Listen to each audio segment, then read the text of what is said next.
Assalamualaikum warahmatullahi wabarakatuh. Rekan-rekan sekalian yang berbahagia, selamat bergabung dalam kegiatan monitoring kualitas data terpadu kesejahteraan sosial tahun 2020. Apa dan bagaimana kegiatan tersebut? Mari kita pelajari bersama tentang latar belakang, maksud, tujuan, sasaran kegiatan, metode kerja, dan jadwal yang akan kita laksanakan nanti. Latar belakang dari kegiatan ini adalah bahwasanya negara melalui Undang-Undang Nomor 13 Tahun 2011 tentang penanganan fakir miskin pada pasal 8 ayat 1 mengamanatkan kepada Kementerian Sosial untuk menetapkan kriteria fakir miskin sebagai dasar untuk melaksanakan penanganan fakir miskin, dan pada ayat keempatnya dijelaskan bahwa Kementerian Sosial juga harus melakukan verifikasi dan validasi data terhadap hasil pendataan fakir miskin yang sudah dilakukan. Untuk menjalankan amanat tersebut, Kementerian Sosial telah membuat sebuah sistem informasi kesejahteraan sosial atau 6NG New Generation, di mana di dalamnya dikelola data terpadu kesehatan sosial dan di manage kegiatan-kegiatan pemutakhiran datanya. Kementerian Sosial melalui Pusat Data Informasi dan Pusat Data Informasi Kesehatan Sosial Pusdatin Kesos juga telah melakukan integrasi data penerima manfaat program bantuan sosial dan jaminan sosial seperti program Keluarga Harapan, program bantuan sosial pangan, program Indonesia Sehat melalui penerimaan bantuan iuran jaminan kesehatan BPIJK, dan program Indonesia Pintar melalui kartu Indonesia Pintar, serta program-program yang lain yang terintegrasi dalam sebuah data yang disebut dengan data terpadu kesehatan sosial. DTKS ini menjadi rujukan bagi pemerintah, baik Kementerian Sosial atau kementerian yang lain ataupun lembaga yang lain, dalam menetapkan sasaran penerima program bantuan sosial maupun jaminan sosial. Dan dalam rangka untuk menjamin ketepatan sasaran dan validitas data dari sasaran penerima program bantuan sosial maupun jaminan sosial, BPK, Badan Pemeriksa Keuangan, dan KPK, Komisi Pemberantasan Korupsi, merekomendasikan agar dalam optimalisasi penyaluran program bantuan sosial perlu menggunakan utilisasi NIK, nomor induk kependudukan, pada penerima program bantuan sosial agar penyaluran bantuan sosial tersebut tepat sasaran dan valid. Sehingga dapat diartikan bahwa NIK yang tidak valid atau tidak badan akan menghalangi rumah tangga atau anggota rumah tangga tersebut masuk ke dalam DTKS. Ini bagi teman-teman yang kemarin ikut melaksanakan verifikasi dan validasi data. Ada beberapa kendala, hasil verbal kita tidak bisa difinalisasi masuk DTKS hanya karena NIK-nya yang tidak badan, sehingga memungkinkan rumah tangga tersebut untuk tidak mendapatkan bantuan atau jaminan sosial. NIK yang tidak badan juga akan menyulitkan dalam identifikasi rumah tangga atau anggota rumah tangga dalam pelaksanaan verbal DTKS berikutnya, di mana verbal tersebut dilakukan dalam rangka menilai kelayakan rumah tangga tersebut untuk menerima bantuan sosial atau tidak menerima bantuan sosial.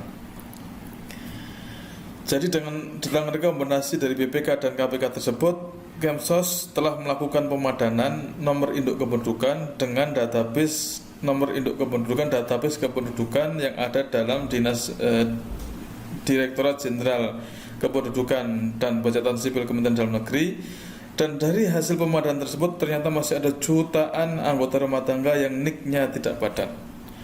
Oleh karena itu, Kementerian Sosial akan melaksanakan monitoring kualitas pada data terpadu kesehatan sosial DTKS dalam rangka memantau, memeriksa, dan memperbaiki NIK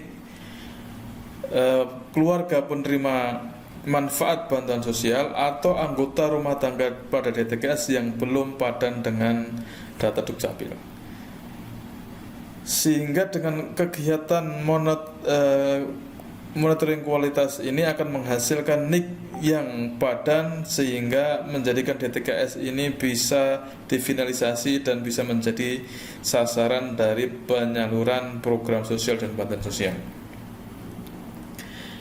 Maksud kegiatan kita adalah memantau, memeriksa, dan memperbaiki NIK pengurus KPM, keluarga penerima manfaat bantuan sosial, dan atau rumah tangga pada DTKS yang belum padan dengan Dukcapil, dengan tujuan tersedianya data keluarga penerima manfaat bantuan sosial dan DTKS yang valid. Sasaran kita adalah pengurus keluarga bermanfaat bantuan sosial, yang biasanya adalah istri kepala rumah tangga atau anggota rumah tangga pada DTKS yang belum padan. Sasaran kita tersebar di 128 kabupaten atau kota, 2.598 kecamatan, 31.646 desa atau kelurahan yang terdiri dari 12.600.000 individu anggota rumah tangga.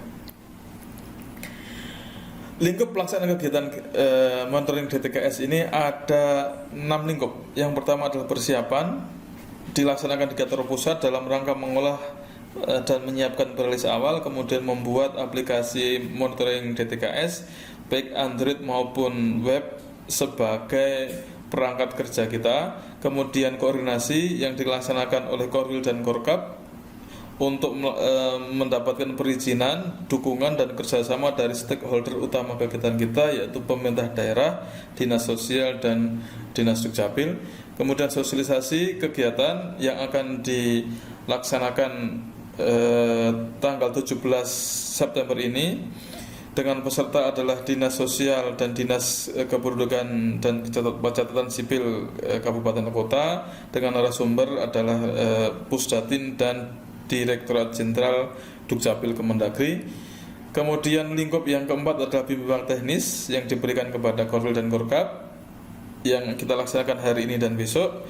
Kemudian bimbingan teknis di lapangan kepada pengumpul data yang akan diselenggarakan oleh teman-teman di setiap kabupaten dengan Korkap sebagai narasumber utamanya. Kemudian kegiatan utama nanti di lapangan adalah pemeriksaan dan perbaikan data di desa dan kelurahan. Yang kedua adalah pemeriksaan dan perbaikan hasil konfirmasi data lapangan ke Dinas Dukcapil oleh Korkap. Kemudian lingkup terakhir adalah pengolahan data dan pelaporan, di mana output utama dari kegiatan kita adalah pertama NIK dan nama terkonfirmasi ini di desa dan kelurahan. Kemudian yang kedua NIK dan nama padan Dukcapil. Output pertama adalah NIK dan nama terkonfirmasi. Bila mana data itu dikatakan terkonfirmasi, data kita adalah perilis awal yang kemudian akan disandingkan dengan sumber data kependudukan yang ada di setiap kelurahan atau desa, bisa SIAK, bisa data yang lain. Dari penyandingan tersebut kita akan mendapatkan bahwa perilis awal kita ada atau tidak ada datanya. Ketika teridentifikasi perilis awal tersebut, ada datanya di kelurahan, merupakan warga dari kelurahan tersebut atau desa tersebut, maka akan dikonfirmasi data tersebut dengan dokumen resmi kependudukan, yaitu kartu keluarga. Dan bila ternyata kartu keluarga dari anggota rumah tangga tersebut tidak ada di kelurahan dan setelah diupayakan juga tidak bisa didapatkan, maka harus dibuatkan surat keterangan dari kelurahan atau desa yang melegalisasi data kependudukan yang ada di kelurahan itu adalah data resmi untuk mengkonfirmasi data perilis awal kita. Kemudian output yang kedua adalah kemudian ini ada output dari kegiatan pemeriksaan di desa tadi. Yang pertama kita akan menghasilkan data terkonfirmasi. Yang kedua data yang tidak terkonfirmasi. Data terkonfirmasi itu data yang didukung oleh dokumen resmi kependudukan, bisa kemudian dijadikan sebagai rujukan untuk perbaikan. Dokumen resmi kependudukan itu utamanya adalah KK, dan yang kedua bila tidak ada KK maka akan didukung dengan surat keterangan dari pihak kelurahan. Sementara perilis yang tidak terkonfirmasi, ada 4 alasan kenapa perilis yang tersebut tidak terkonfirmasi. Pertama, bahwa data terkait dengan penduduk atau perilis awal tersebut tidak ada di kelurahan atau di desa, baik data soft copy-nya maupun hard copy-nya, maka perilis tersebut diberikan status tidak terkonfirmasi. Yang kedua, bila didapati ternyata ada data ganda, yaitu ada 2 data yang ternyata merujuk, 2 atau lebih data yang merujuk pada 1 orang dalam satu perilis. Misalnya dalam suatu rumah tangga ada perilis dengan nama Iis dan Iswati yang ternyata itu merujuk pada 1 orang, maka salah satu dari data tersebut dinyatakan tidak terkonfirmasi dengan alasan ganda. Kemudian alasan yang ketiga adalah meninggal. Apabila ada informasi dari perangkat desa atau kelurahan bahwa orang tersebut sudah meninggal, maka cukup diberikan status tidak terkonfirmasi dengan alasan meninggal. Ada alasan yang keempat adalah apabila menurut informasi dari kelurahan atau desa orang tersebut ada tapi memang tidak tercatat dalam pencatatan sipil atau tidak memiliki NIK dan KK. Mungkin orang-orang tua atau orang-orang yang tinggal di pedalaman yang tidak mau di data kependudukannya, maka dia dinyatakan tidak terkonfirmasi dengan alasan tidak tercatat atau tidak memiliki NIK. Atas data yang tidak terkonfirmasi tersebut kemudian ditindaklanjuti oleh Dinas Sosial dan Dinas Dukcapil melalui koordinasi yang dilaksanakan oleh Korkap. Kemudian output yang kedua adalah data yang padan. Bila mana data dikatakan padan dengan Dukcapil, data yang padan dengan Dukcapil itu adalah data yang kita input dari lapangan, nama lengkap dan nomor induk kependudukannya sesuai dengan database kependudukan yang ada di Kementerian Dalam Negeri, baik penulisan namanya maupun penulisan nomor induk kependudukannya. Kesalahan penulisan nama, meskipun penulisan NIK-nya benar, itu berpotensi untuk membuat data itu tidak padan. Apalagi penulisan NIK salah satu terjadi, ada kesalahan input satu digit saja dari NIK, maka akan menyebabkan data itu tidak padan. Ini adalah alur proses pemeriksaan dan berbagai data dan pemadanannya. Data perlis awal kita MKDTKS yang sudah kita konfirmasi ke desa akan ada dua status, terkonfirmasi dan tidak terkonfirmasi. Data yang terkonfirmasi itu kemudian kita akan padankan dalam server kita, hasil input dari petugas lapangan yang disubmit dari Android ke server, maka langsung akan dipadankan dan disandingkan dengan data dari Ditjen Dukcapil. Maka apabila didapat status padan dari data tersebut, maka data itu sudah menjadi data final dan sudah selesai dari proses monitoring kualitasnya.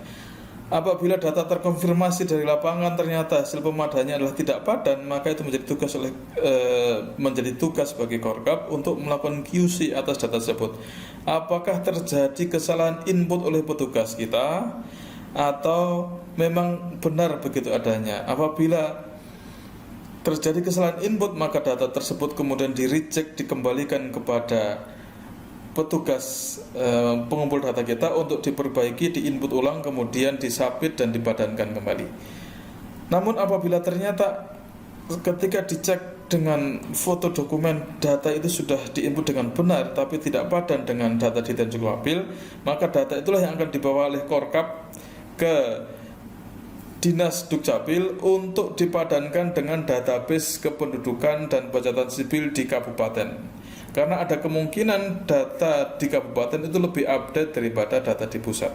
Dan apabila ternyata didapatkan data yang padan di Dinas Dukcapil, maka kita akan meminta kepada Dinas Dukcapil untuk mensinkronkan database kependudukan mereka ke pusat, sehingga ketika data NIK dan KK kita nanti akan dipadankan kembali dengan data di Ditjen Dukcapil, data tersebut akan padan. Kemudian apabila tetap tidak padan data tersebut setelah dipadankan dengan data Dinas Dukcapil, maka kita akan meminta kepada Dinas Dukcapil untuk memfollow up, menindaklanjuti, karena faktanya data tersebut sesuai dengan dokumen yang kita input di lapangan. Ini adalah rencana kerja kita, rencana kerja teman-teman di lapangan. Yang pertama, koordinasi dengan Pemprov, Pemkab, Dinas Sosial dan Dinas Dukcapil.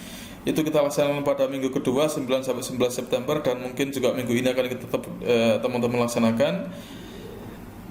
Output yang sangat signifikan hasilnya dari koordinasi dengan Pemkab terutama adalah surat dari Pemkab, dari Pemda ke kecamatan dan kelurahan agar berpartisipasi aktif dalam kegiatan kita. Itu sangat signifikan, memudahkan kegiatan kita di lapangan. Kemudian kegiatan kedua BIMTEK oleh Korkap ini kita laksanakan hari ini dan besok. Kemudian pelaksanaan sosialisasi kita laksanakan hari Kamis nanti 17 September. BIMTEK pengumpul data Yang akan teman-teman laksanakan length waktu sesuai jadwal yang sudah masuk ke kami adalah tanggal 18 sampai tanggal 23, dan kami berharap tidak melebihi waktu itu karena waktu kita sangat mepet. Kemudian monitoring BIMTEK akan dilaksanakan oleh Korwil dan staf Korwil, yaitu di antara pelaksanaan BIMTEK 19 sampai 22 September. Kemudian kegiatan lapangan akan kita mulai pada tanggal 26 September. Detailnya kegiatan lapangan adalah: pertama, koordinasi ke kecamatan dan desa. Ini sudah dilaksanakan oleh petugas pengumpul data untuk mengkomunikasikan pelaksanaan kegiatan kita. Kemudian kegiatan kedua adalah pemeriksaan dan perbaikan data di kantor desa. Dilaksanakan, dua kegiatan ini dilaksanakan pada tanggal 26 sampai dengan 20 September sampai dengan 26 Oktober. Jadi hanya ada waktu 1 bulan bagi petugas pengumpul data untuk melaksanakan proses di lapangan. Kemudian kunjungan ulang apabila proses pemeriksaan dan perbaikan data yang dilakukan pertama kali tidak maksimal dan pemerintah desa berjanji akan memperbaikinya, maka dimungkinkan untuk melakukan kunjungan ulang yang dijadwalkan pada 7 sampai 26 Oktober. Kunjungan ulang ini juga termasuk kunjungan ke 10% rumah tangga yang tidak terkonfirmasi yang menjadi sampel kunjungan rumah tangga. Kemudian pemadanan dan sinkronisasi data di Dinas Dukcapil ini dilakukan oleh Korkap, yaitu dijadwalkan pada 12 Oktober sampai dengan tanggal 6 November 2020. Sementara Monef pelaksanaan kunjungan oleh petugas monitoring kualitas dilakukan oleh Korwil dan staf Korwil pada tanggal 28 September sampai dengan tanggal 17 Oktober. Ini pun kegiatan ini pun harus ada pembuktian dan ada pertanggungjawabannya. Kemudian kegiatan yang keenam adalah pengolahan data. Ini akan kita laksanakan pada tanggal 26 September sampai dengan tanggal 12 November 2020, karena pada tanggal 15 November 2020 kita harus sudah menyerahkan hasil akhir dari kegiatan kita. Sekian overview kegiatan kita, semoga bisa dipahami dan memudahkan teman-teman untuk menjalankan kegiatan berikutnya. Terima kasih. Assalamualaikum warahmatullahi wabarakatuh.